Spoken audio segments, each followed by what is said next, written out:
Hello, students. Welcome to KDA's first debate on topics related to dance. Welcome to our guest of honor, Dr. Halim Khan. Welcome Thank you.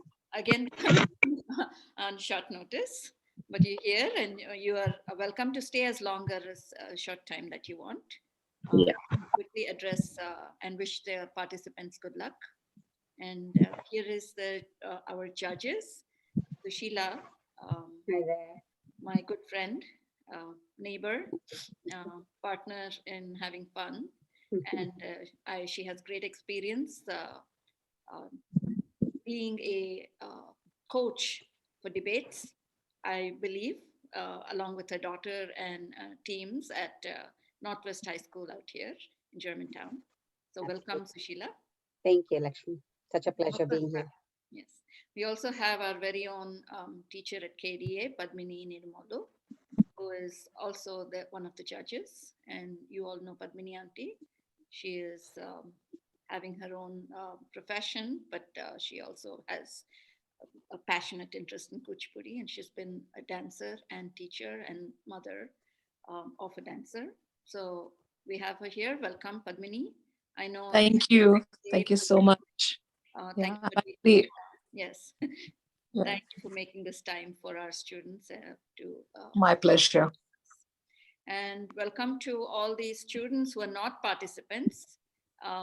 We have 32 members here, and that's great. These days, getting an audience is the biggest thing. So I'm glad we were able to create an audience. So stay quiet, keep your videos off, and maybe we can have a picture session in the end. Welcome to our debate conductors, Sanjana Meduri and Jagruti Trasu. So I'll give it over to them and let them get us started. Thank you, Auntie. Thank you, Auntie. So we'll have a few words from Dr. Halim Khan, quickly.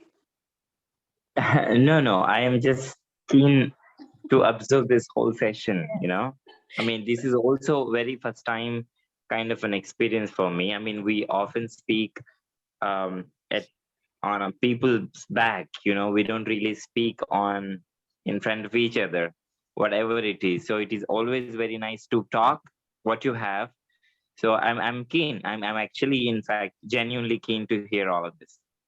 That's so wonderfully said, because we always know how to comfortably talk behind somebody, but to comfortably be able to argue and make a point in front of an audience is going to be something precious. Absolutely. First time today. Go ahead, girls. Yeah, I'm going to share my screen. Let's see.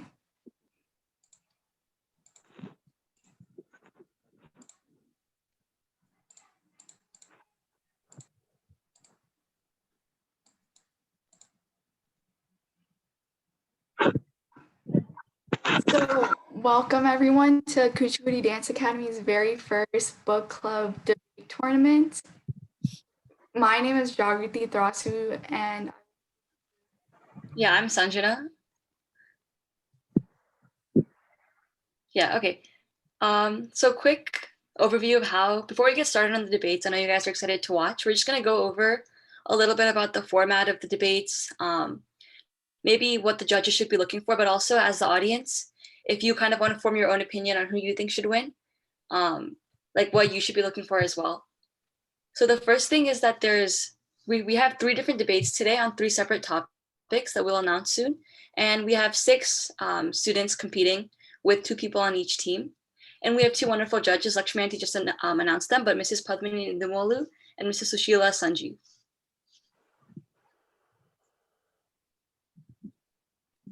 so debate 1 is going to be about, is dance a solo or team activity?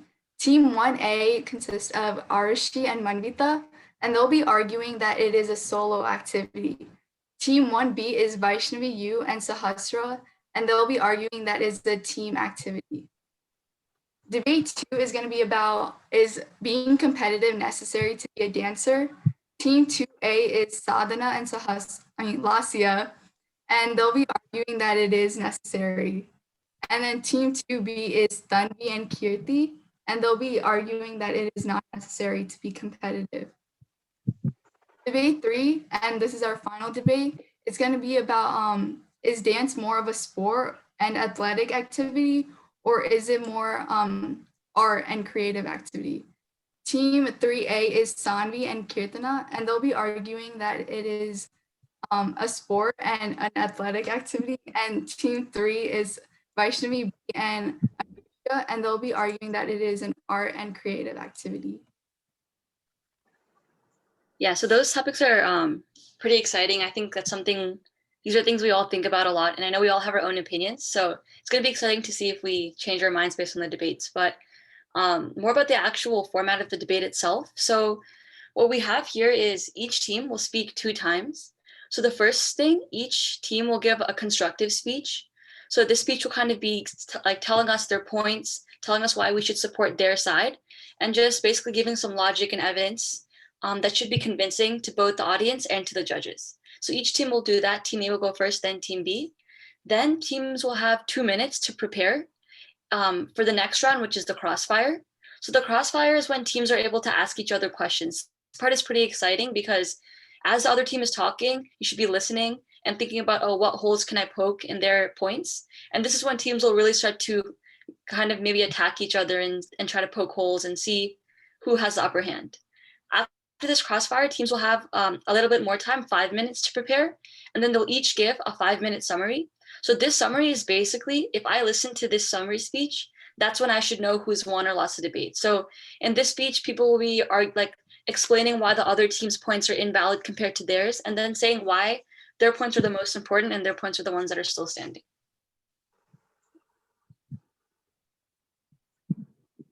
Yeah, so going into a little bit more detail, just if you guys want to see these slides, if you have any questions, feel free to stop me now. This is especially for the debaters and the judges to know. Yeah, constructive is basically you're constructing your argument. As I just said, the speech is pre-prepared. So teams will really be focusing on trying to speak clearly, persuasively, because we already know they have their content written. So we should be looking at how well of a speaker they are. Then again, the crossfire, this kind of is my favorite thing to watch and participate in. It's really exciting to see. Some teams will get really angry and try to support their point. Other teams will stay calm. So this is when you can really tell where the tone of the debate is going. So who seems to be winning. And then again, the summary round, this is when the teams will be telling the judges, Judge, this is why you should vote for me to win this round. Yeah. Yeah, so Jagruti, do you want to take this slide? Yeah, so judges were given a rubric beforehand, and they'll be scoring each round based on how well you do, based on your speaking skills, tone. And we asked judges to put aside their own opinions and judge solely based on who presented the stronger arguments and who was able to really convince them and persuade them onto their side. Judges will come together in a breakout room and discuss what they think, who the winner should be. And they will announce the team winners at the end. So yeah, that's it. Good luck to everyone. Yeah, this is a competition, but at the end of the day, it's meant to be fun for everyone.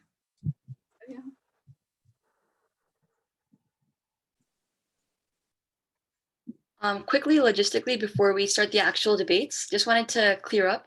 I think for the prep time, what we can do is put each team in their own breakout room so they're able to talk freely without, letting the other team know their strategy. Yeah, and we can now begin with, are there any questions beforehand? Audiences, the judges? I think you guys explained it very well. Thank you, Sanjana and Jagruti. It was really very explanatory by itself. And thanks for sending that document up front as well. Thank you. No problem. Yeah, so now I think we can begin with debate 1. So I think everyone else should turn off their video, and only those in debate 1 keep their videos on.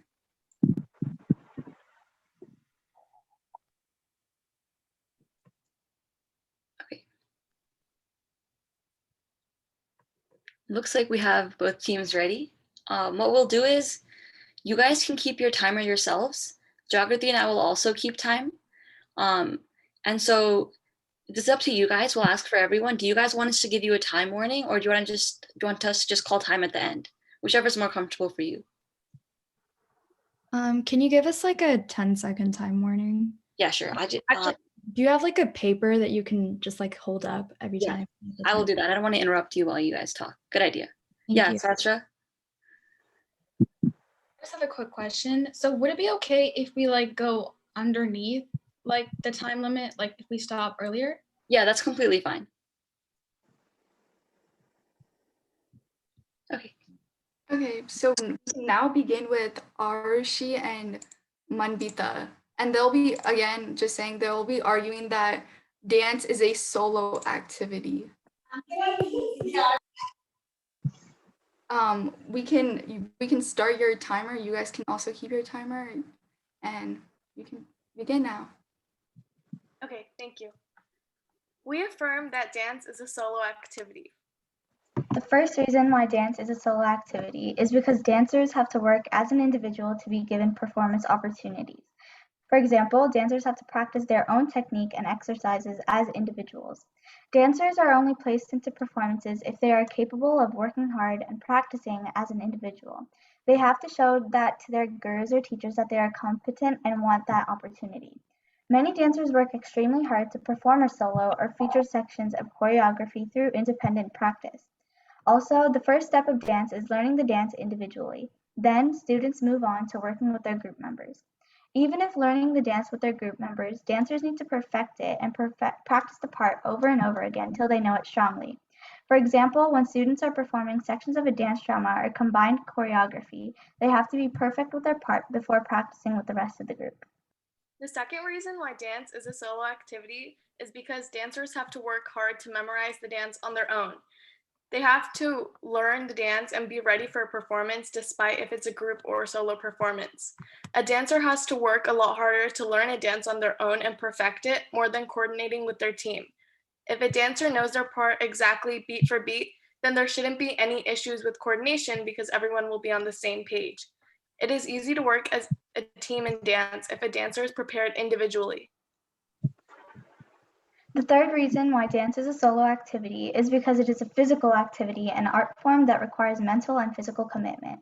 As dancing is a physical activity, you need to have the right technique. You need to be in shape and take care of your diet. Nobody's going to do it for you, not your partner and certainly not your teacher. Furthermore, being a form of art, when dancing, you need to perform for the audience and engage with them. You need to translate the emotions you get from the music into your own movement and expressions. You can only connect with the audience if you have an individual connection and passion for dance and performing. Dancers have to work hard on their own in their own time if they want to be able to pursue dance as a hobby or career in the future. Lastly, dance can be considered a solo activity because it is a goal or a commitment that a dancer has. A specific example of this was when Kylie Peets, an independent dancer in West Palm Beach, Florida, took the stage to perform The Impossible Dream last year. She wasn't just performing another competition solo. A few years earlier, Peets left her studio for financial reasons and decided to become an independent professional dancer. The solo depicted her post-studio journey through movement. She performed the solo at several competitions, winning titles like Top Solo and Teen Miss Hype at Hype Regionals. Going independent has helped Kylie broaden her training and get more serious about her goals as a dancer. Thus, we validate that dance is a solo activity because it requires individually put in hard work, memorization skills, mental commitment, and a specific goal.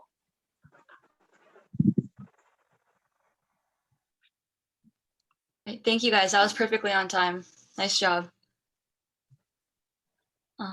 So now Vaishnavi and Sahasra can take time to say their pre-prepared speech. You guys have 3 minutes. Thank you. So Sahasra and I believe that dance should be considered a team activity. This is because dance has many areas where teamwork and collaboration is needed. For instance, teamwork is excessively used in Kuchipudi dance dramas. It is difficult for one person to portray several characters, but when each person takes up one character, they can focus on one role and enhance that role even more by adding abhinaya specific to that character. This would also make the audience more involved because they can see a clearer representation and comprehend the dance more. However, if one person decides to do all of the roles, there won't be anything interesting for the performer or the audience. In the summer of 2019, KDA students showcased a dance drama about a sage named Agastya. The story included many characters, so several students took up the roles and performed it in front of the audience. The audience became more engaged by the story and how the students worked together to showcase the dance drama.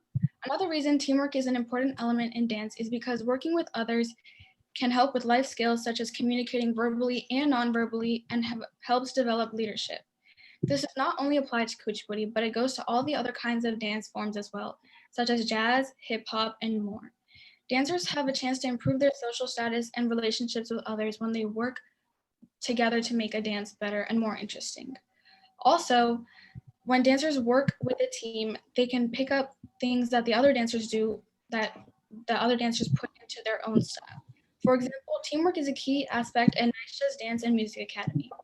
Every season, they take time to build their teamwork and use it to achieve a better outcome on stage during performances. So to simply state, dance should be considered a team activity because of the several reasons that overpower it being a solo activity.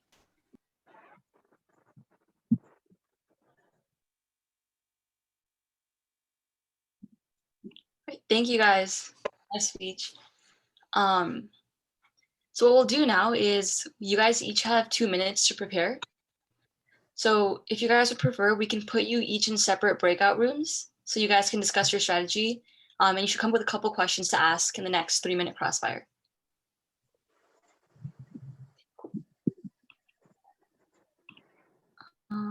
Jagruti, are you putting them in breakout rooms or? Yeah, I'm trying to make them right now. Cool, sounds good.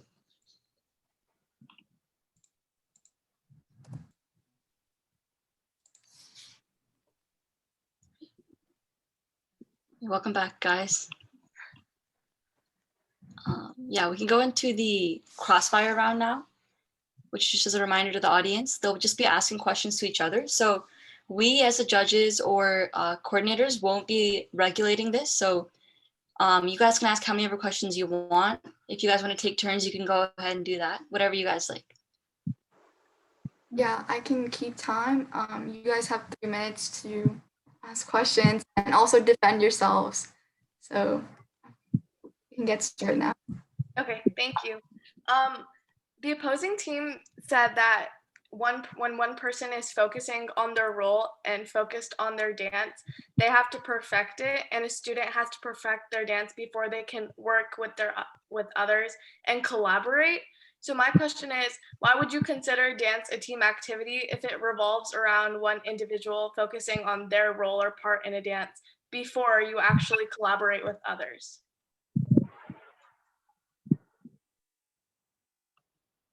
Okay, so even if you have to like focus on it by yourself, you also have to focus on like collaborating together and bringing the whole thing together.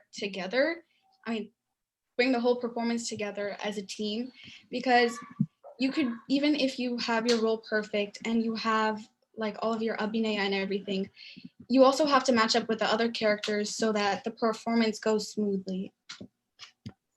But you could still say that learning the part individually is still the most important part because it's the baby steps before you actually get together as a team. So you need that solo part before.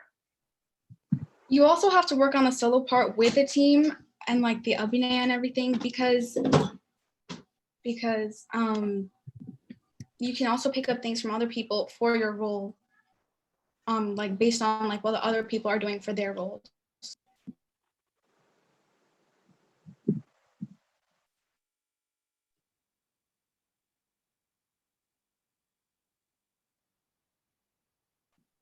Would you guys like to ask another question, or should we go? Sure, I can ask. So I noticed that you guys mentioned that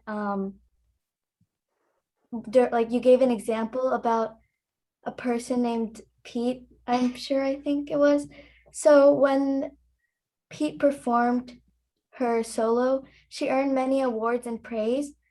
But when a team works together, they can earn even more because all the formations that they do and everything, it adds on to their performance and it makes the audience more involved. So why work on personal achievement when you can also help others?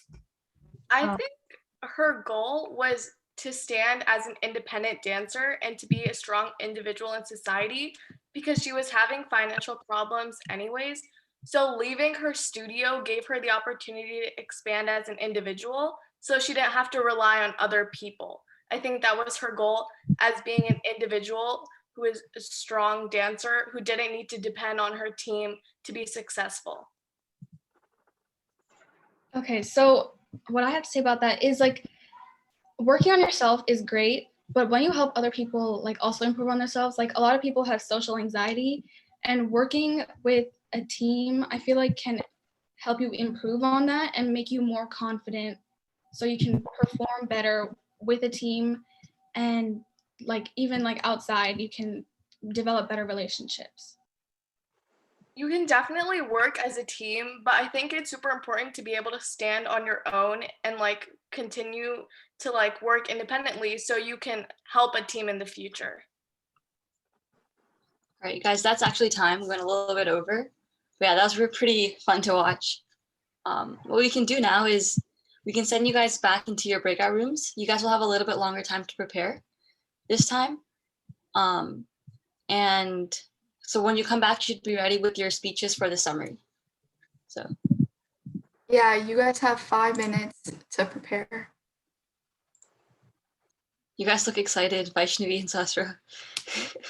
Yeah, girls, show more of your body. Okay, so we want to see maybe where your hand is rested and how you are feeling. Your body language is going to be very important. Right. Yeah, the judges want to see your body language to see if you have that confidence.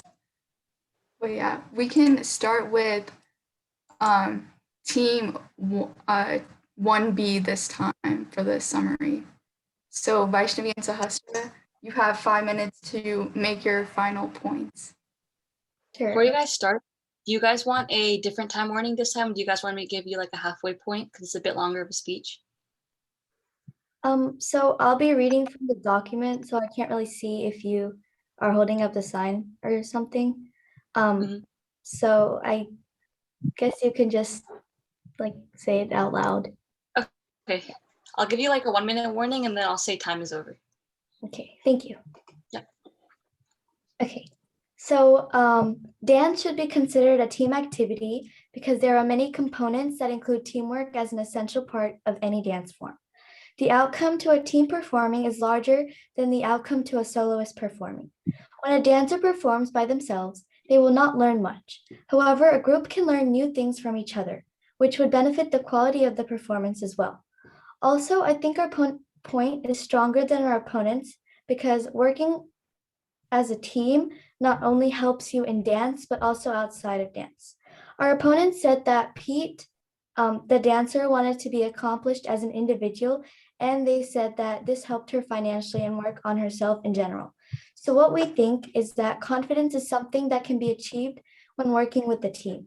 If you work with a team, you can succeed after learning from others and help them succeed as well. Working with a team also makes you selfless because you are helping others in the process of helping yourself. It can help with anxiety and depression because you will be more social and you will learn to be more collaborative.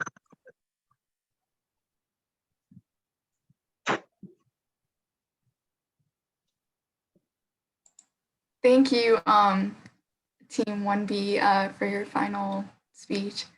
The next team can start their summary speech. Thank you. In summary, dance should be considered a solo activity. Everyone, no matter if you are a dancer or not, needs to take care of themselves physically and mentally. This point proves our statement that dance is mostly a solo activity than it is a team activity. Our opponents argued that dance is a team activity because group members have to work together and coordinate for a performance. But think about it, dance isn't a team activity because individual dancers put in more effort to learn the dance and prepare for the performance. To argue against the opposing side, Kylie Peets, even though she was probably emotionally attached to the studio and her dance members, she left and got to work on herself as a soloist. She got more time to evolve herself. In the end, dancers care about how well they did and they focus on their mistakes, not the mistakes that other people did, and reflect on them. We do agree that we have a clear case and our points are proven, not to say that the opposing side doesn't. We also agree that there are points from our side that can prove our case, and that this topic is more opinionated than it can be proven with scientific results or reasoning. Judges, we would like you to analyze this round on which side has the most appealing points and which side you fully agree with. Thank you. Great, nice job, guys. That was really good. That's the last speech of our first debate.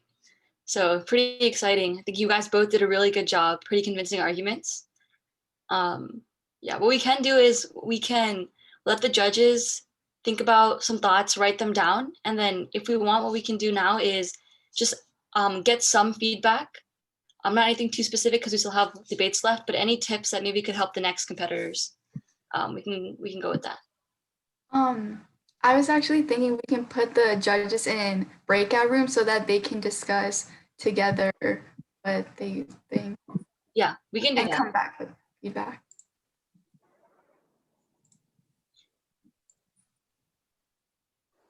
You're back. Welcome back to the judges.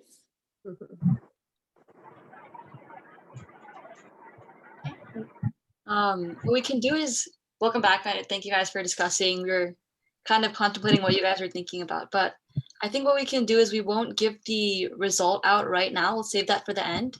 But if you guys have any sort of quick feedback, No, Lakshmi, in fact, actually, I suggested let them finish it.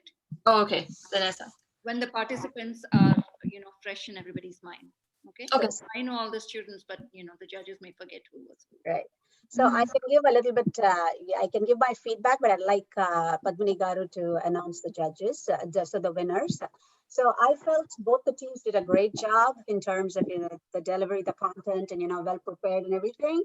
But in terms of the actual argument, and this being a debate per se, where you show your convincing skills, your persuasion of the judges, as well as the key points that you learn, kind of lay out in terms of contentions. I felt Team A, both the participants did a wonderful job.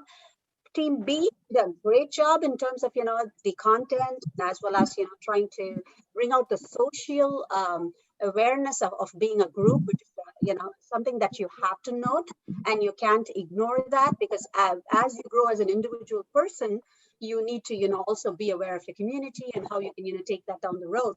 That was a very good point from the, Team B, which we shouldn't lose focus on.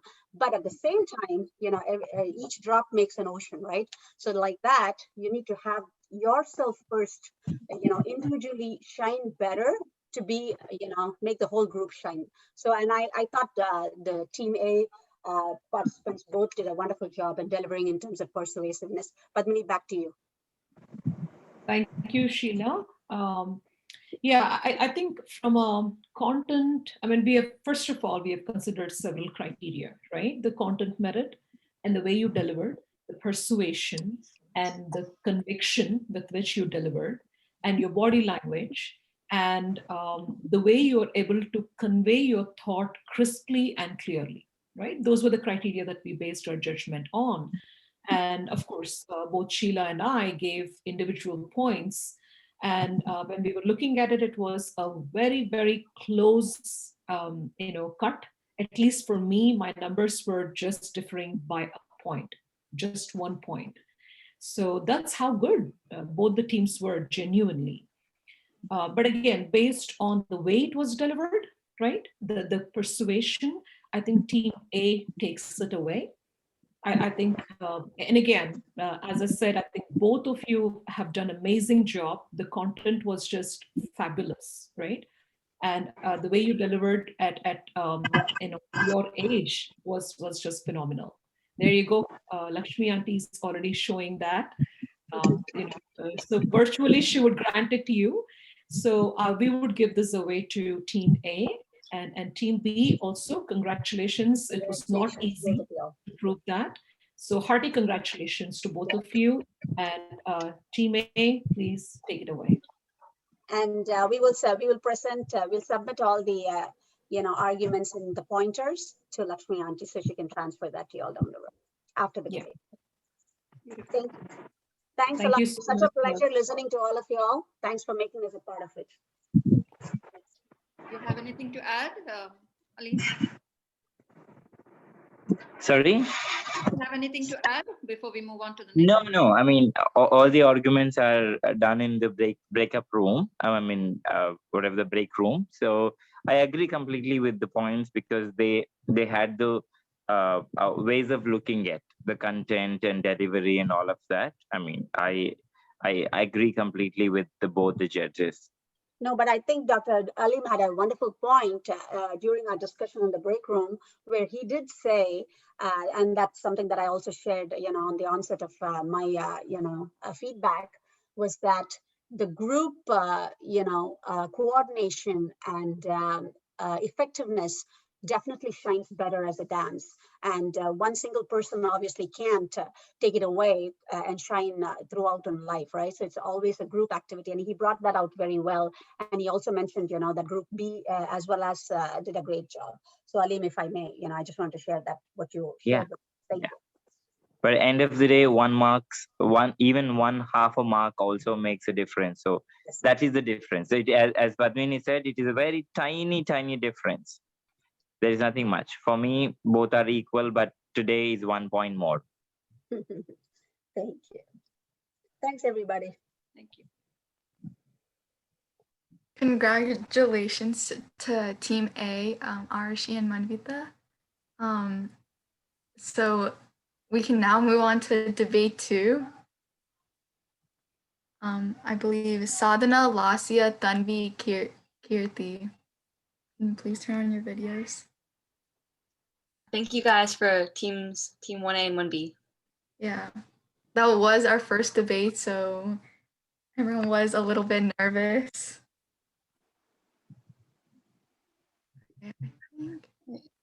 Okay, everyone's here. So just to highlight to everyone, this debate is going to be about, is being competitive necessary to be a dancer? Team 2A, which is Sadhana and Laasya, will be arguing that it is necessary. Team 2B, which is Tanvi and Keerthi, they'll be arguing that it is not necessary to be competitive to be a dancer. So we'll start with our constructive round. So Team 2A, can you please begin? You have 3 minutes. Thank you, Jagruti. We strongly affirm being competitive is necessary for a dancer. Contention 1, it increases your interest. When you are being competitive while dancing, you start to develop a passion. When you are competing, you get a feeling like an adrenaline rush when you feel like you did better than before. Every time you feel that way, it means you're improving, which is good. According to neilreman.com, being competitive will keep you motivated. Having a competitive nature prevents complacency or settling on past achievements. If we're competitive, we can acknowledge and be satisfied with what we've achieved, but remain motivated to always improve. If we fail at something, we can use it as a motivation to keep going.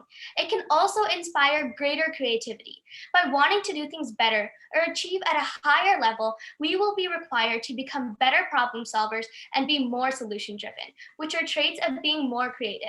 This can also lead to new innovations or breakthroughs. Contention 2 is exposure to competitiveness. You will learn the necessary qualities of winning or losing.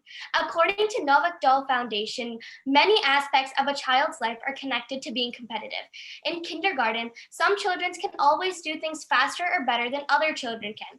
In school, when some children do very well in spelling, or they always win sports. While it is important to learn how to win and succeed, teaching them to lose is just as important. By proving that losing is not the end of the world, we learn that life is full of second chances. It is important to remember that there's a lot more to winning a competition, says Kenneth Barrer, a professor of psychology. Every competition is a socializing experience for children. Participating in dance competitions from elementary school, middle school, and high school can help teach us about the importance of practice and commitment to a task, cooperation, and respect for the opponent. Every game is also an opportunity for children to learn to play by the rules. Even though these rules seem arbitrary to children, they need to learn that rules serve particular purposes. Competitions are a good place to demonstrate the reason behind the rules to children to help them understand them and follow them. The important thing is that in a competition, only 1 in 10 people are winners. That means the rest of the 9 people would have to face the concept of losing. The feeling of losing and moving on are particular skills children need to develop in order to deal with something that can be negative in life. Contention 3 is self-competitiveness. Competitiveness isn't just something that happens when you're with someone else. Instead, you can be competitive amongst yourself. When you are competing with yourself, it will cause you to push harder and dance better. You'll get motivated to be better than you were before. If we take our own kuchipudi dance, we are encouraged to practice. Why do we practice? To some people and sometimes, practice is a burden. It is critical to compete within ourselves, to push out of our boundaries and do the best we can. Though the opponent might say that dance is for us to be happy and not just for us to compete, why do we have to practice and revise dances? Why do we keep doing the same puja, jatiswaram, shambho, and so much more? We do these dances again so we can get better and compete against our amateur selves to improve much more and become the best dancer we can be. Thank you. Thank you, Sadhana. That was amazing. So now Team 2B can continue with their constructive speech. You have 3 minutes. Thank you. Hello, everyone, judges and audience. We believe that being competitive is not necessary to be a dancer. When a dancer is competitive, they do not dance for themselves, and they focus on being better than their peers rather than helping each other improve. For example, dance is originally a form of worship, so making it all about a competition makes it lose its meaning. Which Kuchipudi being an ancient sacred tradition from our ancestors used to honor the Hindu gods, using that skill for a title or a prize would be exploiting it. Another example is when you compete in dance, you're usually dancing to impress another person, such as a judge, your peers, or your teacher. You never focus on dancing for your own enjoyment or for bettering yourself. Competition can also stress dancers out immensely. It can lead to others to place negative expectations on the dancer, creating a toxic learning environment. Dance is a stress reliever and a form of escapism for many, where they can just lose themselves in the music and purely enjoy and be themselves. Competition within dance ruins this pure joy, as there's someone always watching you and judging you, making it very difficult to be yourself. As our opponent said, competition is necessary to be a dancer because it is a good way to stay motivated as well as a catalyst to help you improve your dance. However, this is incorrect because competition is not a sustainable form of motivation. Competition only encourages you if you win. If you lose, however, many feel like a disappointment or a failure. If you think you're the worst dancer and a complete failure, you probably will not be motivated to keep doing the dance. Dancers need to be well-rounded. However, competition will usually lead you to improve only a few parts of your dance, such as being the best at a specific dance or jetti, or being the one who has learned the most dances. This may lead you to be good at only one thing and nothing else, or simply knowing many items, but not being able to properly execute them all. Competition can also lead to lots of stress. Many dancers push themselves way too hard to be better than someone else, leading to physical injuries or weaknesses and even poor mental health or mental health disorders. When dancers are constantly competing with others or even constantly competing with themselves, they run the risk of pushing themselves way too hard. The toxic environment between competitors doesn't help the dancer's mental health either. According to Ohio University, parents or opponents can create added stress for athletes. 30% who quit a sport attributed it to the negative actions of opponents and or parents. If competition is supposed to show off the skill set and be beneficial for their dance career, then they have just as much a chance to quit because of the stress that comes out of it. Having strong friendships with those you learn dances with are really beneficial. It gives a sense of belonging and community. However, when you're competing against them all the time, these relationships can become very strained and and can lead to toxic friendships or even feelings of isolation. To sum it up, these reasons show why competitiveness is not necessarily needed to be a dancer, and how competition can actually be harmful to a dancer instead. Thank you.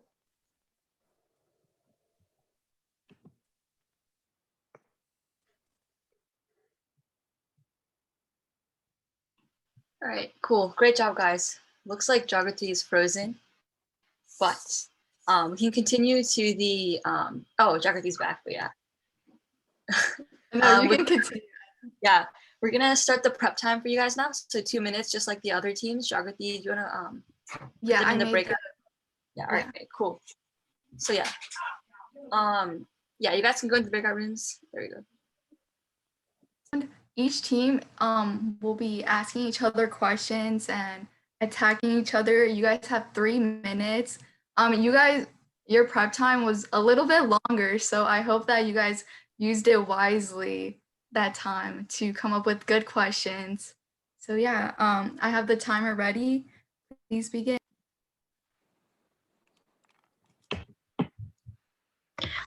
Okay, so our first question was, you said dance is something we do just for happiness.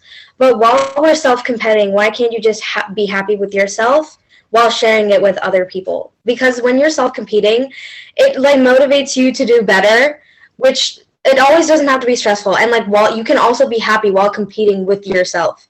You don't always have to do it for other people's content.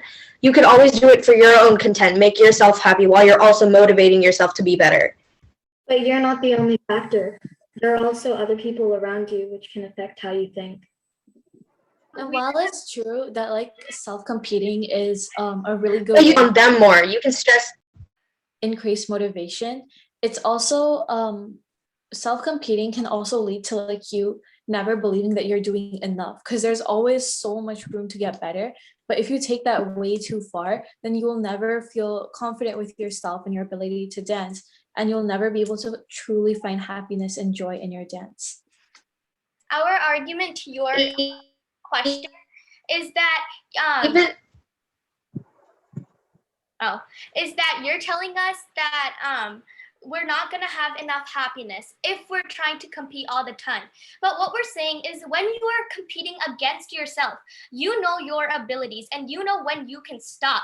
So for example, if you're telling us that if we're competing against ourselves, we're going to take it too far. But I'm saying that just because we're competing against ourselves gives us an advantage, because we know when we can stop and we know when we're pushing it too far, and we know our self abilities. But we also need to consider other types of people. They're not only confident people, there are people who are more emotionally sensitive. That's what I'm saying. Exactly. So like even the people who are emotionally sensitive and can't take too much stress, they should know where they should stop when it comes to being competitive and you can't take too much stress. You have to know how competitive you should be with yourself before stressing yourself out too much and like maybe like being sad about it. You should know how competitive dance. That's important. You mentioned that you said that you should be happy with your last performance. Some people might not be happy with their performance at that time. It's possible to also make a mistake and feel unhappy about that.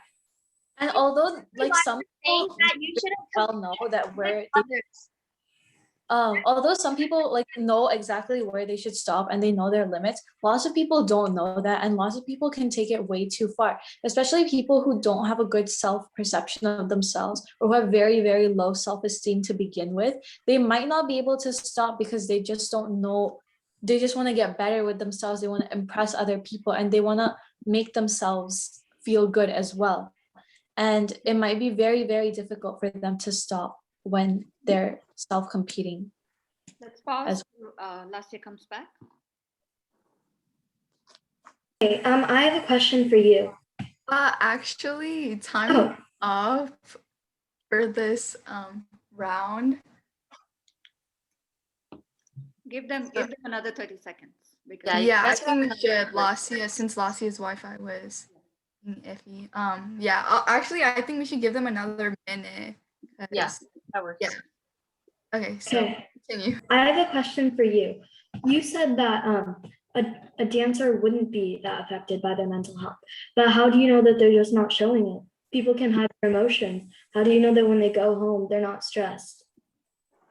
So my answer to this question is that, first of all, we never said that people aren't going to be very emotional, because we are saying that people,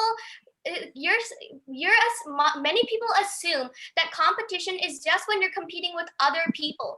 No, you can compete with yourself. That is our main point. You can compete with yourself. So And like I said, you can be unhappy with your own performance. Yeah, that's why you do better.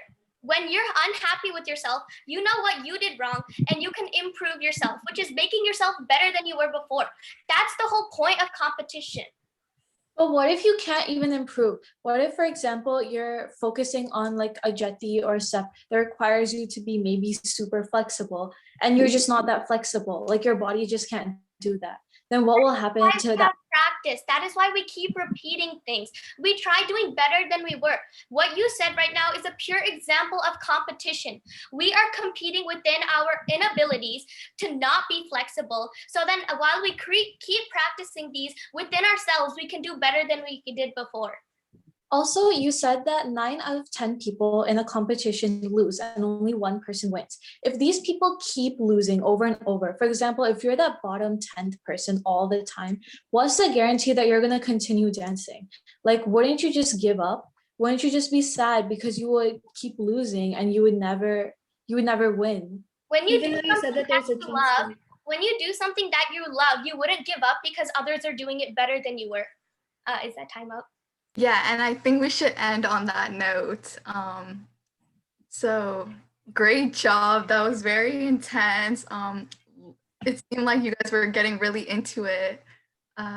We have another prep time, and this one is going to be for 5 minutes. And you should discuss with your partners your final points that you want to make to the judges.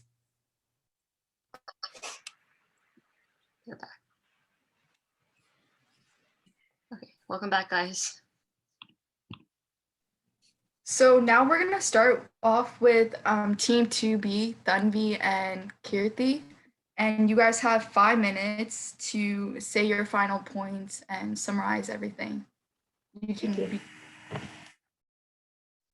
Lots of pressure, loneliness, loss of friendship, lack of variety when dancing, bad self-image of the dancer, dancing for others instead of themselves, and loss of meaning to dance are all major results of being competitive in dance. Even if there may be more pros and cons, the severity of the cons significantly outweighs them by hurting the dancer rather than helping. If dance is a burden on the dancer, or if a negative environment is hurting the dancer from competing, there wouldn't be a purpose for dancing. The most common form of competition is competing with others. While there is definitely competing against yourself, the most common form is competing with others. And when you are competing with others, there's always a constant feeling that you aren't good enough, especially if you make a mistake and maybe you learn from it. But if you end up making the same mistake again, then it will desperately hurt your psyche because you will always be unhappy with yourself. Even when competing against yourself, you can have unrealistically high expectations for your own self. And that can be very, very difficult to get through. And also when our opponents said that you can always get better in each performance you have. However, there's always competition to get a teacher or a guru to notice you. And how can you ever compete against yourself in a performance if you are competing for your teacher's attention to even get her or him to put you in a performance? Okay, as my opponents mentioned, they said that you're always working on yourself, but there's always, and they have to face the reality that everyone makes mistakes. And while they know that everyone makes mistakes, they didn't mention it. So you always remember that mistake that you made last time, and you remember the feeling of not being enough that time that you made the mistake. It's not only moving on, and you still know what that feels like.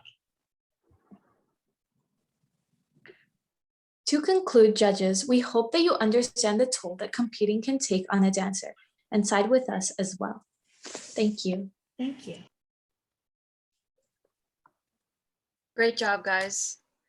Now we can go to Team 2A's summary speech. So that'd be Laasya and Sadhana. Thank you.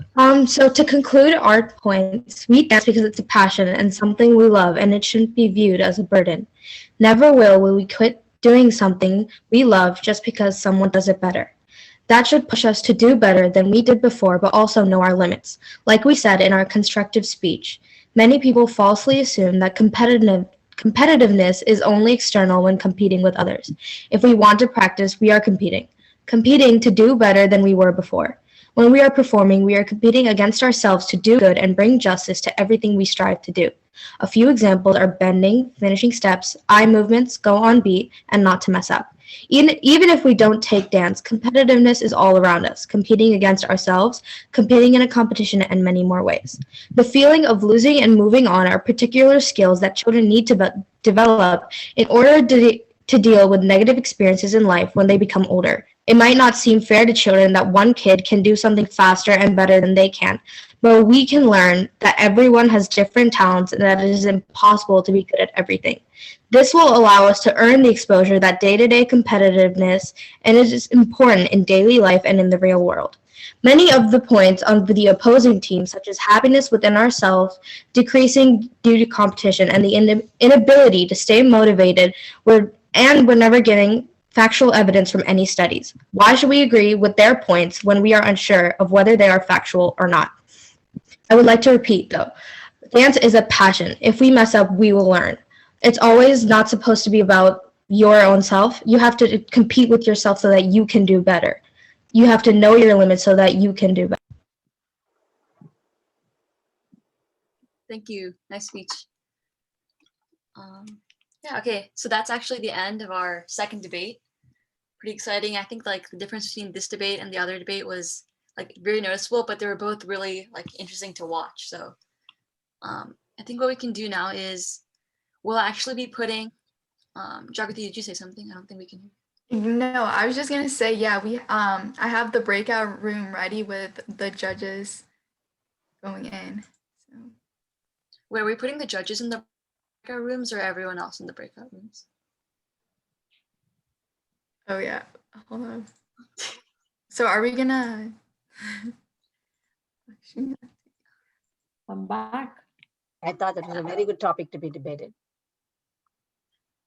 Wait, hold on. What we'll do is, why don't we put everybody else in the breakout room? Jagruti? Yeah. Yeah, I thought you would put us there. Yeah, we want to. Actually. So all of you are going to be here? No, everyone is going to leave and you'll okay, be here. Sure, yep. Put Sadhana, everybody in the breakout room. Yeah. Meanwhile, I'll just go ahead and put the points. Give me a second. There's a lot of people.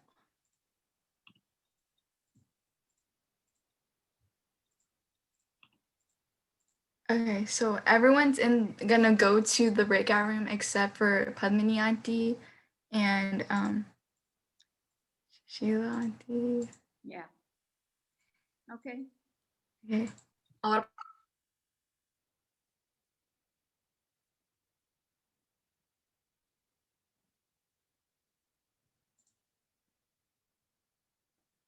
Wait, I'm also gonna go.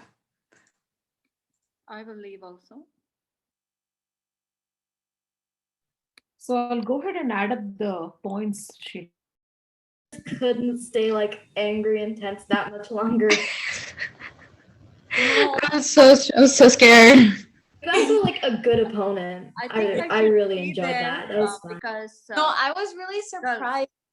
I think I should stay there because it looks like it's recording here. Yeah. Right? I'll go there. Yeah. I won't participate. I'll just lock myself out of there. Right? So, yeah. Jagruti, do you want to put? Sorry, I have to be here so the recording is in this room. Otherwise, it's recording the other room, I think. Yeah. I'm just going to close my video and I'll walk away from here. Okay. Okay. You're on mute, Sheila.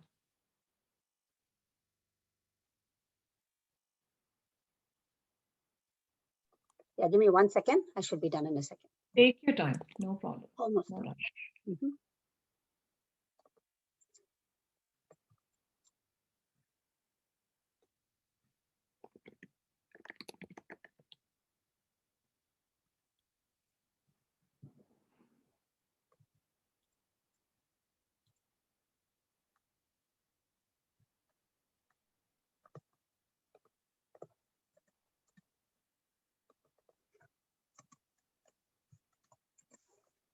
All right. I think I'm good. Yeah. So as I was telling you, the topic itself, the selection of topic itself was very, very worthy, especially for debating, and very much needed, in this profession, and especially for the kids who are a part of this whole conversation and dancing.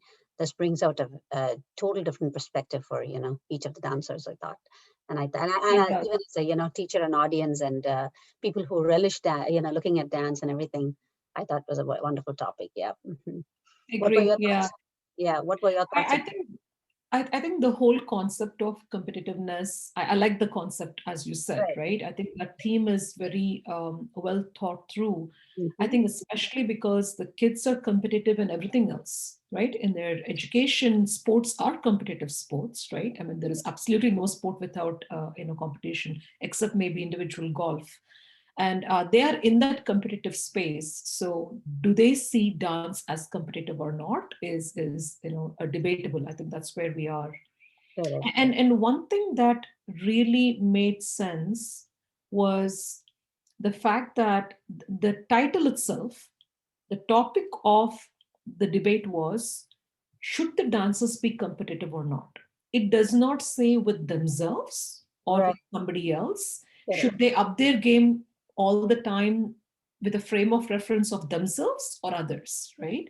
Yeah. And what really took it away with Team A for me this time, and in fact, Team A and Team B kind of, I would say Team A, won by many points this time for me, because I think they hit it on the nail, on the head, right? When they said, you can compete with yourself because you're becoming a better version of yourself than you were yesterday. And that's truly competing, right? You're competing with your ability to do better. And if you really look at the definition of being competitive, it's actually being better. That's it, right? That's the dictionary definition of being competitive, is striving to be better. And against yourself or against somebody else's, of course, besides the point. So, and they were very convincing when they brought that point across, right? It's not about competing with others. That is true. That was that they laid that point very well. Yeah. But at the same time, when I saw Tanvi and the other girl speak, Keerthi speak on their points where they had mentioned not everybody are always super competitive, whether it's within themselves or with others. So then what happens is that brings down the self-esteem of that dancer. And then even the people who actually want to get in and learn dance and enjoy dance, without that competitive spirit, may end up losing their, self-confidence and not relinquish dance, which, is what they brought out in their whole conversation and different points. And I like the way Keerthi had mentioned, what if they don't find, they don't, because they know what the mistakes that they made. But at the same time, if they always feel that they have to compete within themselves constantly, that puts them in a very high pressure to say, hey, I got to, compete. I got to compete with myself or with my opponent or, with my group.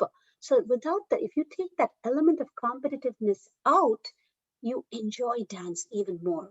Your expressions comes like, hey, I'm good within myself. I'm not competing within myself or somebody else. This is me, my total self. Let me just bring out my expressions. Let me bring out what I have. That is good enough, So that also makes them relish dance versus relinquish dance is what, I thought those two had brought out in a different way. So until that, even I have always all along, being a dance lover, I always thought competitiveness would bring out, but these kids brought the other point, especially with the age group of kids who are, competing and learning dance. I think that's a very vital point to, also think through when we say, yes, you don't have to compete with yourself or with anybody else. This, I've never thought about that until this point, but listening to these two girls talk and the opponents bringing out, and as you said, the opponents brought out a wonderful point. You don't have to compete with others. You compete with your own self. But at the same time, are everybody equipped to do that? Not everybody's personality is equipped, is what I thought, Keerthi and Tanvi had brought out. See, Right. I'm a very timid person. When I'm a timid person, I'd like to just come there and enjoy dance the way I am naturally, rather than, considering. So that is what I felt a little more additive in that area. Yeah, and I think one more point Team A brought up was complacency, right? And I personally, in my own experience, saw several dancers who year in, year out, right? I mean, they come in and there's not much improvement, right? In the way they dance or in the way they kind of express themselves. They're pretty much there. And that's complacency, right? Because you've kind of very implicitly given up, or and there are two aspects to it. One, you're just enjoying what you're doing.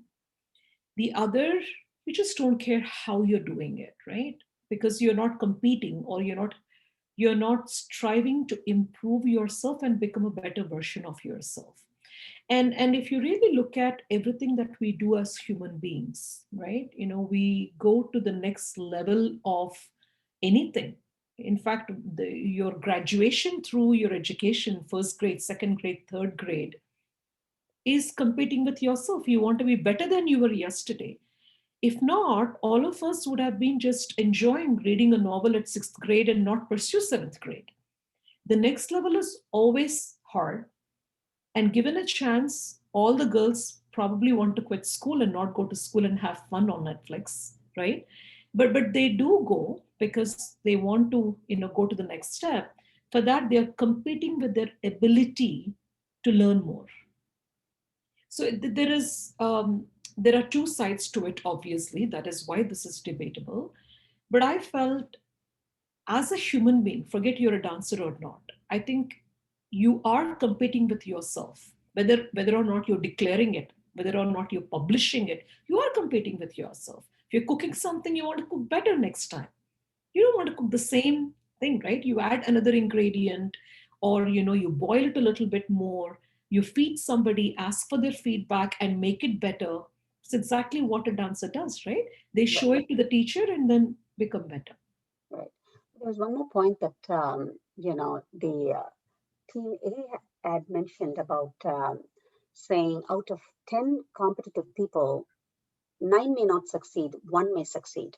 And that point was taken out very well, and the counter argument by, I believe, Tanvi, who had mentioned, see, you yourself brought out that point, where out of 10 people, 9 don't succeed, 1 succeeds because, because of the competitive spirit. So if you take that competitive element out, maybe more than, 1 may even, relish dance longer and end up taking that in their, life throughout and learn the best out of that instead of just giving up on dance, is what, Tanvi had brought out that point. So I thought that added a little bit, element of what you say.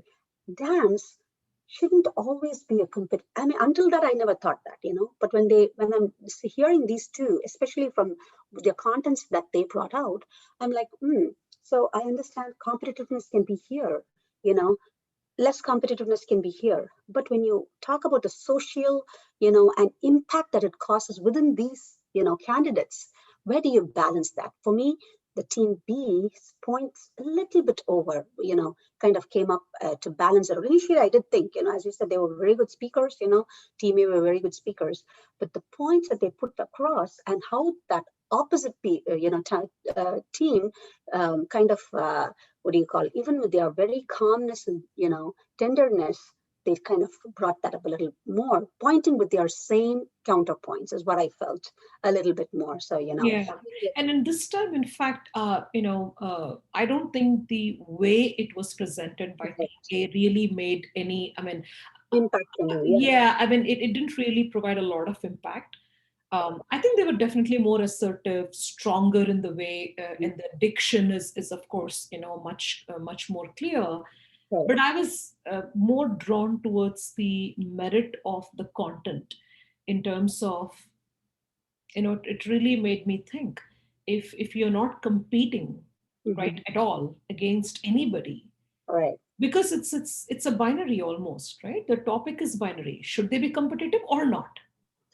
Right. So that binary is, if nobody is competitive, how would the art, or how would that whole space become better?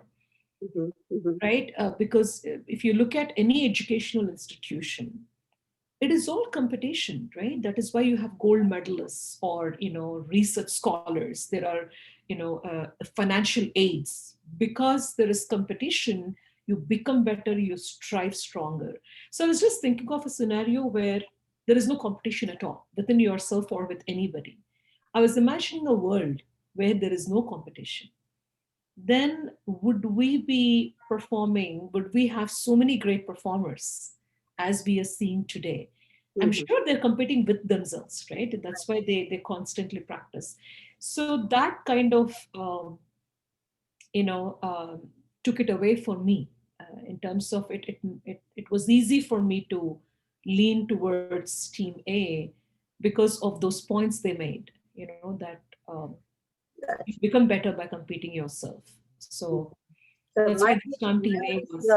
My only fear after hearing these four, candidates speak is that if you put competitiveness as a key element in a dance's success, would that take away multiple, dancers from pursuing dance, down the road? Because not everybody may be competitive, but they still want to enjoy the dance. They love dance, they just want to be a part of the dance, but yet come out there and show their best without being competitive. And showing the best is what the competition is all about. Right, but see, that's true. But at the same time, if they don't keep up to that competition, so they don't want to give that, feeling that they were not the best out there. Instead, if you take that element out, hey, you're coming out beautifully. But yeah, that's what I felt. But yeah, your points are very much, yeah, and there's a very thin line between both. Exactly. If you want to, so just the statement you made, exactly, right? Let them come and show their best. And best comes out because you have a better and a best, right? Good, better, best. It's a superlative term. Right. And superlative does not happen if you don't have, the other aspects of succession or, the gradation. So that's where, even if it is best of ourselves, it is still competing with yourself. And every day, if you have to be best, you have to incrementally be so much better. And that's why I was towards the end, I was like, that totally makes sense. And there is merit to that debate and to that concept. So yeah, that's where I landed. Right. Well, I think, yeah. So Lakshmi, both of us have a little bit of a thin line between our, a thought process, especially when it came to getting, the way we read each person's pointers. So I let me go ahead and share my points, and we can agree upon adjusting that. The winning, or no? Is it in the opposite direction? It's the opposite direction this time. There are only two teams, and I chose Team A, and Sheila is leaning towards Team B. And we just shared. Decide. So should I bring a couple people from from the audience? Or should we? No, I think what we should do is see through our points and go through that. And I think between Padmini and I, we will just based on our arguments is what I would do. Correct me if I'm wrong. Let's start with that. Yeah, so let me start off with my first point, what I was talking about in terms of team, yeah. So in the rubric 2, for the constructiveness, I had for team A 7, and for team constructive B, I had team B as 8. There was a very fine line there, okay? But in terms of crossfire, I found team B do a better job, as I had mentioned, as 0.9, and in crossfire for team A as 0.8. And in summary B, I had they had 0.9 versus summary A having 8, more with the convincing factor that Tanvi and the other girl had brought out the points about how emotionally the dancers can affect if you put the competitive spirit within that conversation as how to whether they want to continue dance or will they relinquish dance. So that kind of took me a little bit by surprise, and they had counter argued their opponents with a very effective manner. That is what I gave 9 for summary B. And the last one I had was, let me finish up with that. The last point was in terms of the general points that I had, again, team B summarized it so well as what I thought. So I gave them 0.9 versus summary A had 0.7. So the total for team A was 30 and team B was 35. Please go ahead, Padmini. Sure. So for the first constructive delivery, I've given both of them 8. I think they both did a fair job of expressing why and why not.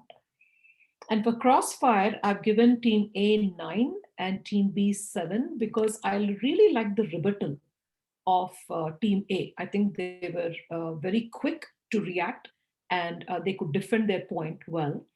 And I like the merit of the points that they mentioned. And in summary, I have given team A 8 points and team B 7 points. Again, I think when as I said, I think the summarizing of it, when they said you're competing with yourself, that kind of was, the crown jewel for me. That really took it away. And in general points, I've given team A 8 and team B 6. Again, for the fact that they said, if you want to be the best version of yourself, right there, you're competitive. Doesn't matter if it's dance or not. If you are wanting to be best, then, you're competitive. And to me, there is no other way to be as a human being. Forget about a dancer, right? You should strive to be better and best. And that itself is competition. You're competing with yourself. So since the debate itself is about, should a dancer be competitive? I think as an artist, as a person, if they're competitive, they become better versions of themselves. So that's why the general points, since they mentioned these highlights, I've given them 8 to A and 6 to B. So the total score for team A is 32. For B, it is 29. So it is a 3-point difference. I think yours is a 5-point difference. Yep. Mm-hmm. Right. So I don't know how to resolve. No, so let me resolve this by saying, you have a very good point, and I value your opinion, and especially when the couple of points that you had mentioned coming based on your experience as well as reading from different candidates. Although I would leave with the thought that retaining a dancer in the dance floor is much more important, than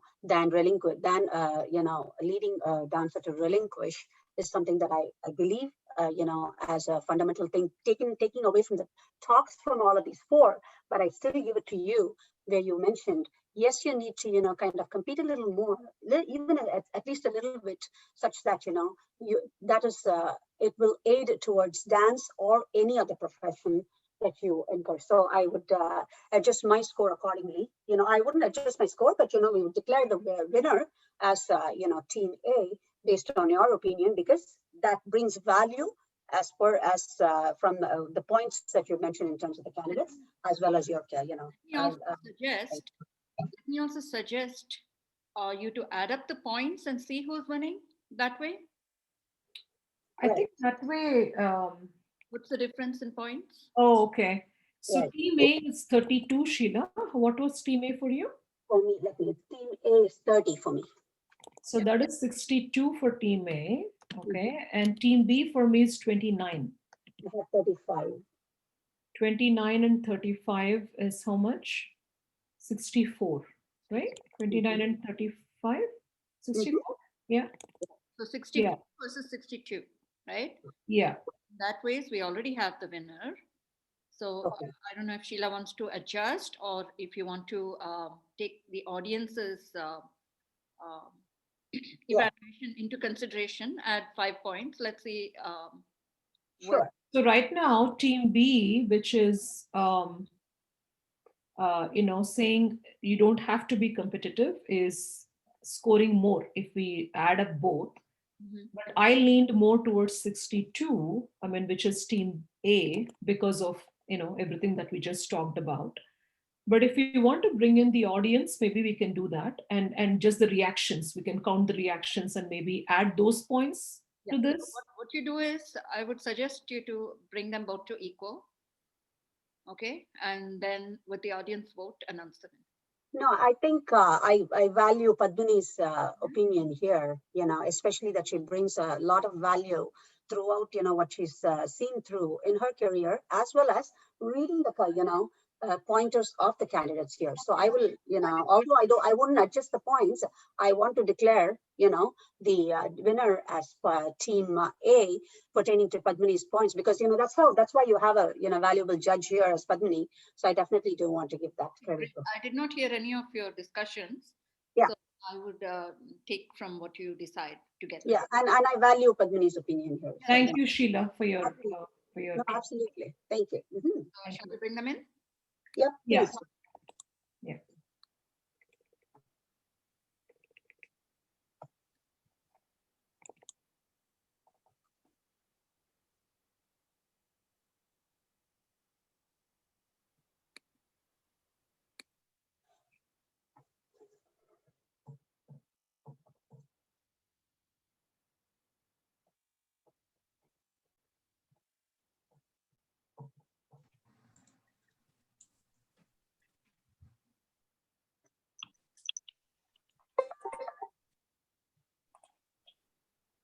So if everyone except debate 2 people want to turn off their cameras just for the feedback.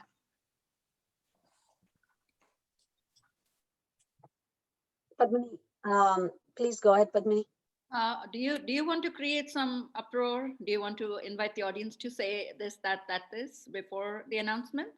What do you want? Yeah, maybe we should. And I like the option of reactions, right? Let's crowdsource also. Not that we will probably include that in our judgment. I think we have made the decision, but it'll be interesting to see, right? For whatever it's worth, let's just do that. So can we and Sanjana and Jagruti, maybe you can orchestrate this. Maybe for the first option, you can ask the reactions and we'll count it, and we can do similarly for the second option. Does that work? Yeah, what we can also do is we can do this. So everyone knows what the reactions panel is. There should be a raise hand button. I think we can do raise hand because that stays up and the reactions disappear in a little bit. But if you personally agree with the side that dance is more competitive, just click the raise hand button. And then we'll assume that everyone who hasn't raised their hand is on the opposite side, or we can do a recount.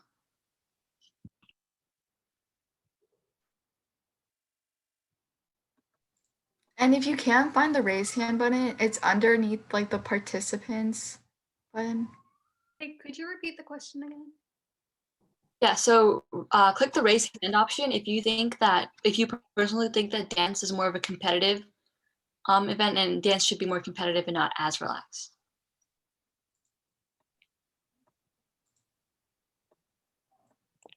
I think, Sanjana, the actual verbiage is being competitive necessary to be a dancer?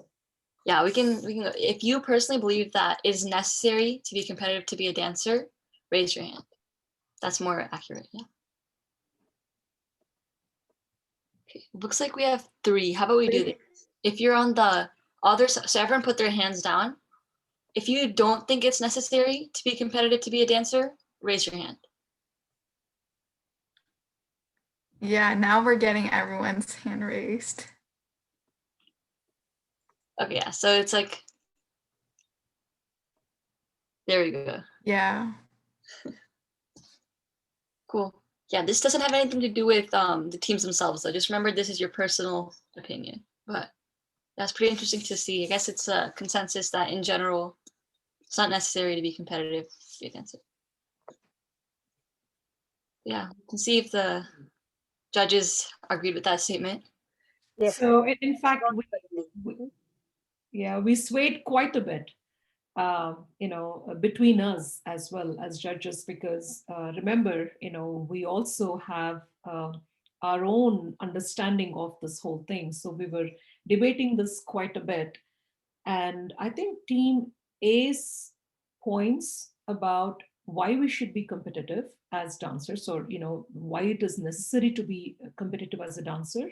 And there were few key points that they made in terms of being competitive is not just competing with others, but it's competing with yourself as well.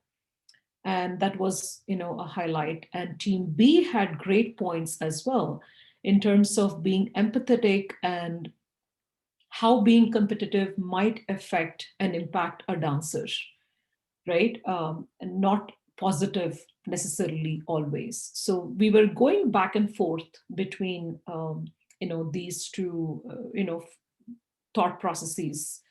And of course we talked through your delivery and your assertion and the way you delivered, etc. But I think what really stood out was, if you want to be the best version of yourself, right, competing with yourself, as Team A said, that is the most valuable thing that we thought should be retained. Not So if you're competing and if you lose, you might just quit dance. That's a scenario that Team B talked about. But Team A brought about a point where if you have to be better, period, doesn't matter if you're competing with anybody. If you want to be a better version of yourself each and every day, incrementally, then that itself is being competitive, right? By definition, being competitive is being better version of yourself. So based on that, we thought, Team A, takes it away, in this round. Again, in the spirit of, you have to be better version of yourself. Doesn't matter who you're competing with. And if you don't have that, I think the spirit of dancing and spirit of being better and reinventing yourself will not be there. So just based on that construct and the points you all brought up, we thought Team A has more merit in this. So they are the winners of this round, is what we thought. Right. And I also want to leave with a thought, I agree with Padmini in all that she said. And I also want to leave with a thought that all the four of y'all spoke extremely well.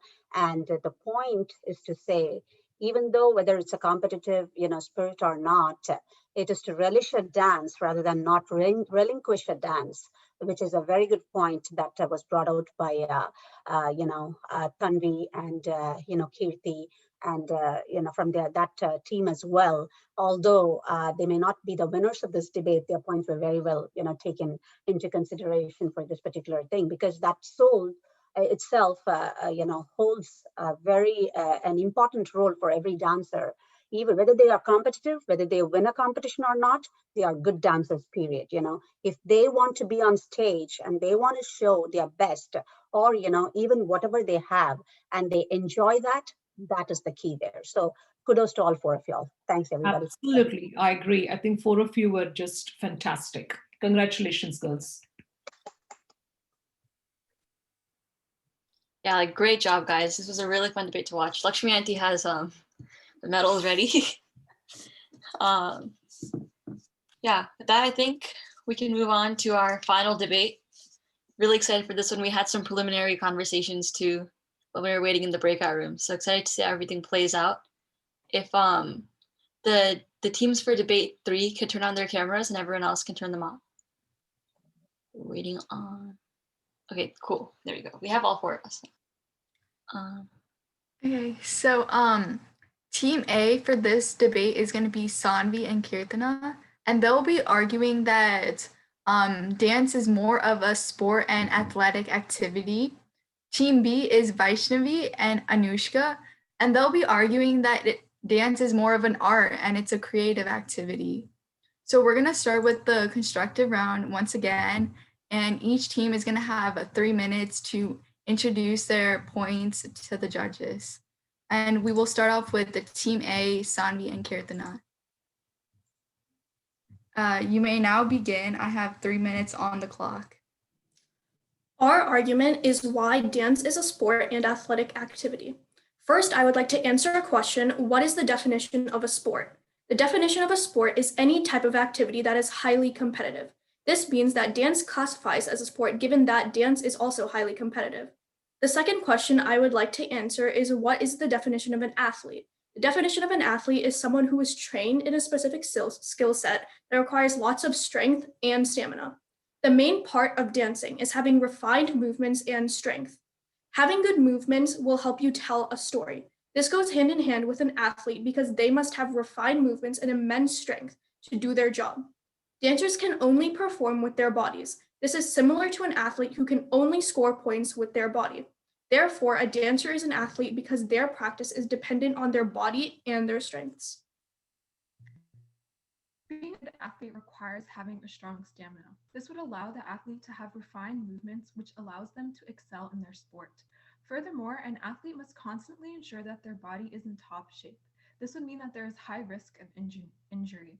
This high risk of injury and having a strong body is the foundation of an athlete. This foundation is very similar to what it means to be a good dancer, which leads us to the next point of what they have in common.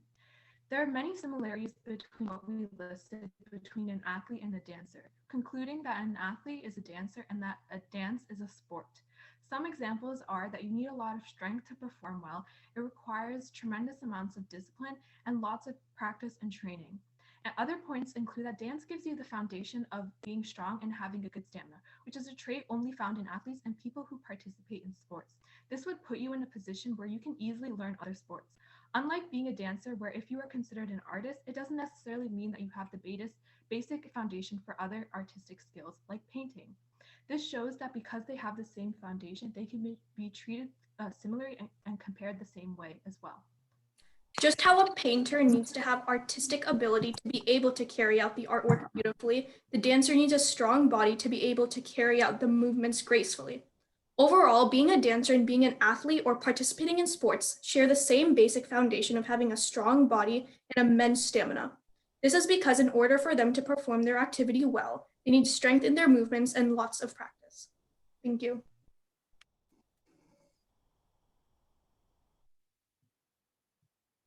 We can now move on to Team B, Vaishnavi and Anushka, and you guys have 3 minutes on the clock. It is imperative to understand that dance is an art. According to the definition, a sport is an activity involving physical exertion and skill in which an individual or team competes against one another for entertainment. Though none of us can argue that dance doesn't require physical exertion, the definition also says that a sport needs to be a skill in which an individual or team competes against one another. Dance at the most basic level does not require competing against someone else. Additionally, because dance doesn't require competing, it also doesn't have an official scoring system. There is no universal system, unlike gymnastics or diving. Even if there is a scoring system, it is very subjective. It doesn't have a strict point or penalty system, and this system is different across the many different places and styles. According to the GBDC dance score sheet, a score sheet, if exists, has choreography as part of the criteria.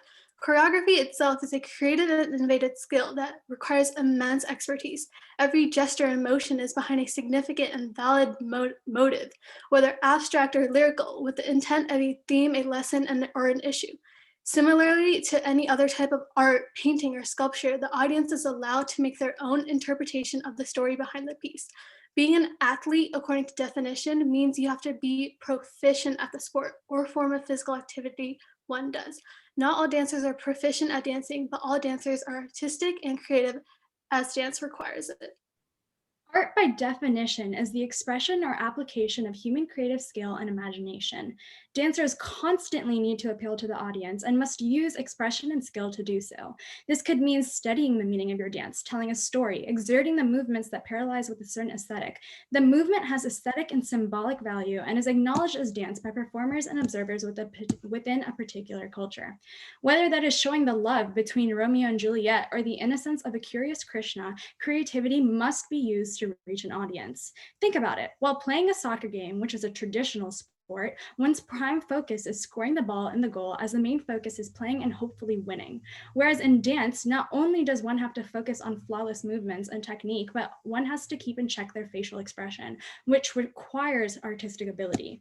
Additionally, according to the Harvard Medical School, learning dance has been proven to develop new neural connections, especially in regions involved in executive function, long-term memory, and spatial recognition. Visual memory and spatial recognition both occur in the right side of the brain, more commonly known as the creative side of the brain.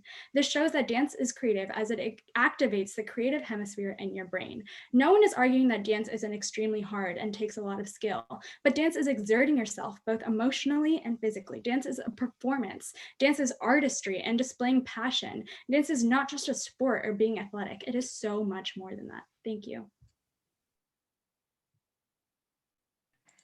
Thank you to both teams for introducing your topics. I will now create breakout rooms for you to prep for the next round. This one. Yeah, so like we said, it's a 3-minute timer, and then you guys can go ahead and start asking questions whenever you're ready. Okay, I'll start off. You guys said that dance is highly competitive, but the definition of a sport is that you have to compete against one another or someone else. And I can bet that a lot of people, even in this breakout room, haven't participated in a competition, but are still dancers. So how can you say that all dancers are in a sport when not all dancers compete? You're not necessarily competing like in a competition. You can also compete against other people's abilities. Like, of course, you would want to like be the best in like what you're doing. So you're competing like yourself to other people during class. Like, it doesn't have to be in a competition. It can just be like when you're practicing with them or just like in dance class. But okay, this touches on a completely different point. You also said that being a dancer requires, you said like being a dancer is about like what your body can do and the abilities of like your body. But being a dancer requires more than just your body, like the historical significance, the emotional understanding. Could you refer back to that? And then also the definition of a sport is that you need to compete against someone else for entertainment, and being in class and just like internally comparing yourself to someone else is not that. So that's still contradictory to the point. A sport, it means that you're competing against one another. So a sport like cheerleading, you're competing against other teams for a position, you're competing in other teams for a spot. And just like that, in dance that we do, and dance is all across the world, you are competing to get in a position where you're doing better and you are able to convey a message as well. But I actually have a question for you, because you guys are saying that dance is supposed to be all about artistry and conveying a story. So would you consider hip hop an art? Because it doesn't necessarily tell a story. It's more about your ability to move your body, which depends on how strong you are and how you are able to be graceful, because you have so much strength in your body. So does hip hop count as an art? Because it doesn't really tell a story, but it's all based off of movement and strength. Even though some hip hop dances might not convey a story, they still use expression, and expressiveness is part of creativity, which we did touch on.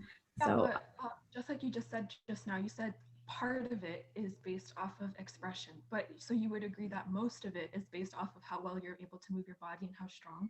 Well, hip hop also has like a significance of like culture, like there's culture connotation with that. Do you have an example of like what culture it relates to? For hip hop specifically, or well, we can ask you a question that relates to that. You talked about like stamina, which yes, you need stamina, but like that's not the definition of a sport. So I don't really know how that I know, but you guys were just saying that hip hop still conveys some sort of expression. So I just want to understand, like, in Kuchipudi, we usually explain like a story about a god or a deity that we worship. So like in hip hop, like what is like a common thing that is expressed? Well, any dance can show any type of expression, whether you're exerting your movements really strongly or really like subtle, more that like not feminine, but more It even depends on like the song you're choosing. Some hip hop songs are like more about, you know, oh, I'm jealous about this other person. So you have to use expression to justify like your jealousy. Or also touches on another thing. You said that Wait, having a actually, guys, time is up. So Keerthana, you want to finish what you were just saying, and then we can. I was saying that Vaishnavi said that they use the song to like convey their message, but that's like that artistry is something else. It's with a song instead of your body movement. So I feel like those are two different things. Are you supposed to display it if you don't have body movement? Like I'm saying, Right. like All right, guys, time is up. This is actually super fun to watch, but I think you guys can figure out your points in the prep time now, and then go ahead into you guys can continue the discussion in summary. So I'll put you guys in your breakout rooms now. Like we have our teams back. So we'll get started with the summary speeches, which again are up to 5-minute speeches, just telling the judges why you guys should win. So we can start with Team B going first. You guys can start whenever you're ready. I'll keep track of time. So some of the counter arguments were about how hip hop doesn't tell a story. Hip hop is a culture and art movement that was created by African Americans, Latino Americans, and Caribbean Americans, which shows its historical significance. Additionally, hip hop does tell a story. For example, a dance number may be about how many people were oppressed, saddened, and wronged during a time where civil rights movements was prevalent, and this art form was used to shine light on that. This allowed them to use their voices and put their opinion out there in an era where many people were downed upon. Dance, though requires physical activity, is an art, not a sport. So not all dancers are exerting themselves through dance. Not all dancers compete in competitions. Not all dancers are proficient, but all dancers are creative and expressive. All dancers apply human skill. All dancers do display emotional power, which is all part of the definition of an art. The use of a creative mind is evident through the science of using the right or creative hemisphere in your brain, and you can't argue with the basic science that we included, saying that dance uses the right side of your brain or the creative side. The simple fact is that all dance styles require creation and expression, not competition, making it an art, not a sport. Art is the creation of something in reflection of emotions or ideas, and dance is creating and reflecting emotions. The emotional connection a dancer is making with the movements should captivate the hearts of an audience. The inclusion of expressions and skill in all dance styles further prove that dance is an art. Inclusion, though dance involves physical activity, it is better described by the words art, creative, and artistic from the several points we discussed in our constructive speech and summarized here. Thank you. The definition of sport is not to compete against someone else for entertainment. Applying to get a position is not doing that. Internal competition is not doing that. So it's not a definition of sport. You said that having a refined movement would help tell a story isn't drama and art. According to definition, using creative skill to express something is an art. So you contradicted yourself. Dancers can only perform with using their bodies. How is that accurate? Expression is a huge part of dancing, which comes from your mental capabilities and emotional power, which is a definition of art. Thank you.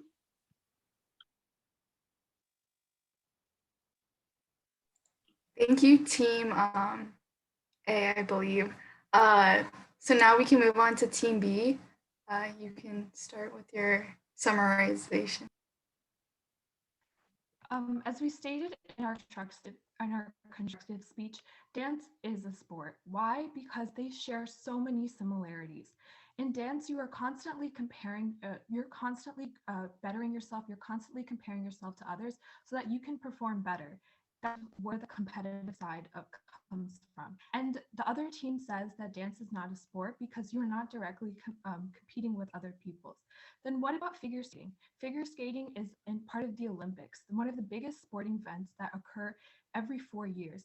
they have a strict formula for how they grade the figure skaters. The main part of dancing is having an aesthetic, but you have to be able to have perfect physical ability and strength to carry out those movements. Just like an athlete who has a lot of physical strength so that they can carry out their goal and achieve a point. For any type of dancer to express a story, to express anything, they have to have physical strength, and therefore they're an athlete. The sports aspect becomes from activities like cheerleading and even figure skating, where they have to compete with other people so that they can win an award. Another similarity between athletes and dancers is that they have strict uniforms. These strict aspects all contribute to competition, because when you're competing with someone, you have to have equal ground, and the uniforms are a perfect way to enforce equal ground. Another reason is that they require tremendous discipline and training. Dancers put an immense amount of effort and time and effort to perfect their practice, because they know that in the end they're competing with other people, so they must be at top physical strength to prove that they are the best. And adding on, just like dance, like as Keerthana said, figure skating is a sport and it's also part of the Olympics. So they're basically saying that they're considering figure skating a sport, which highly supports dance being a sport, considering that they're similar, in which they're both sports telling a story. And judges, please remember that an athlete and dancer require the same foundation of being strong to be able to carry out the movements, concluding that a dancer is an athlete. Thank you.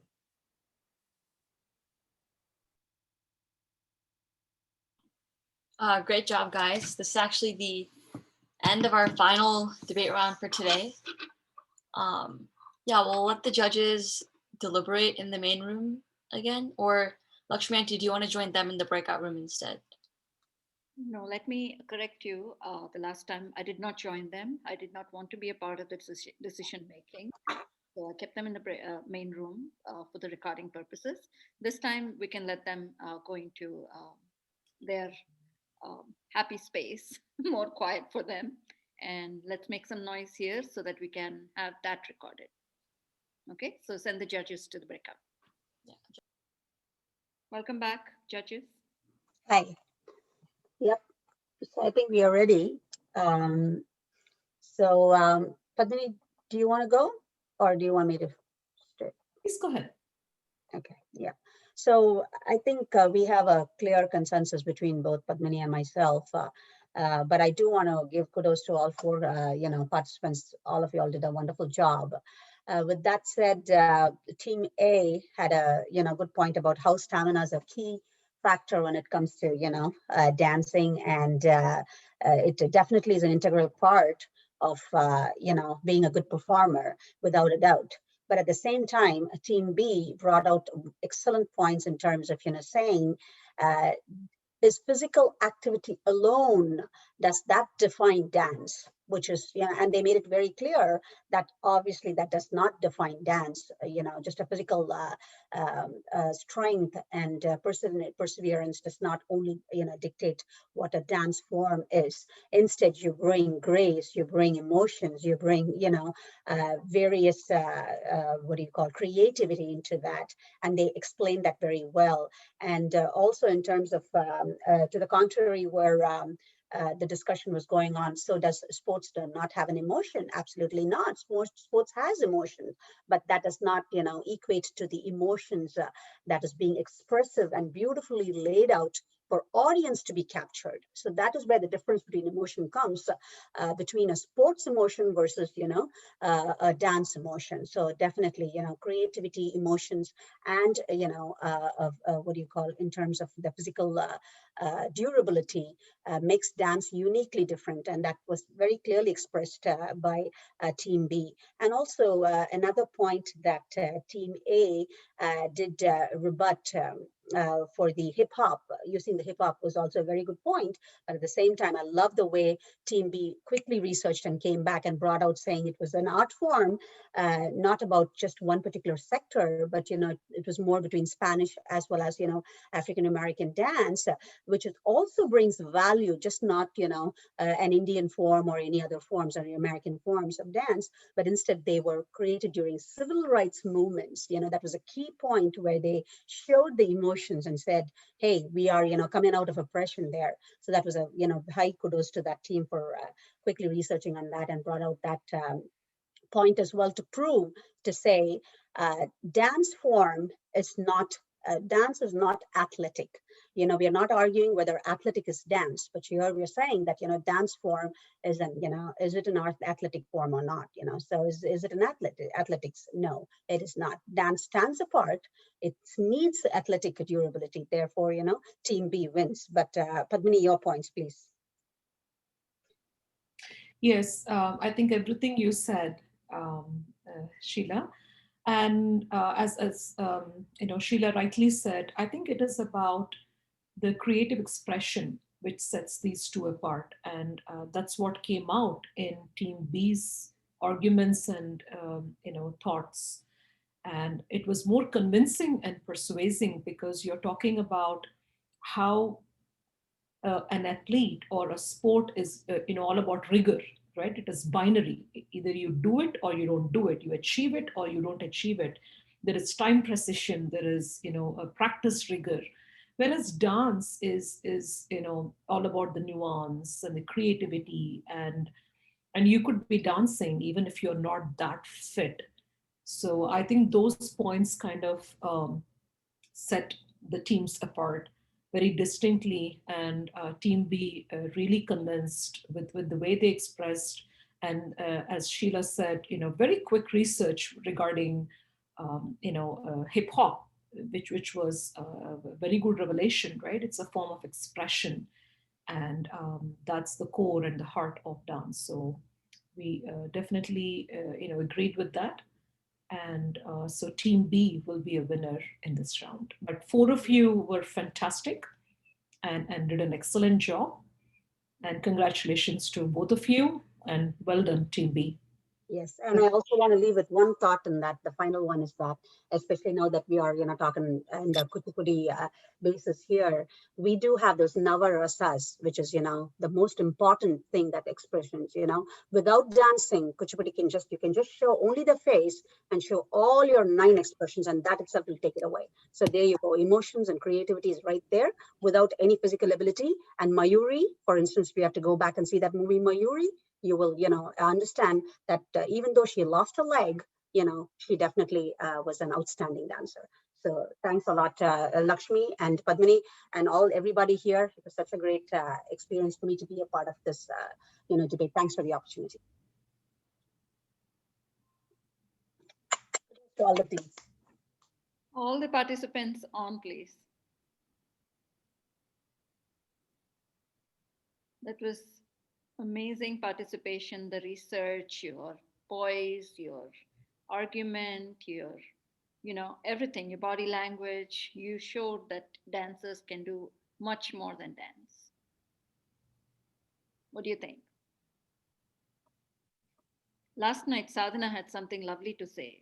What did you say, Sadhana? What was that? I don't remember what I said.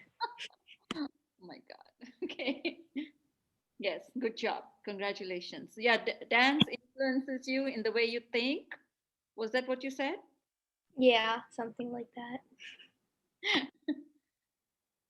Good job. So do we have audience choice for anything, Sanjana?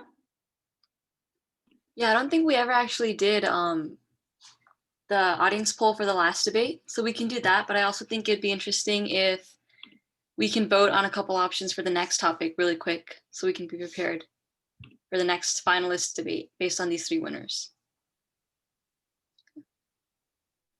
Yeah, so I guess if anyone wants to, if people want to vote on the last debate, what you guys thought, we can do, raise your hand if you thought that, if you think that dance is an athletic activity and a sport, and then don't do anything if you think it's more of a creative activity.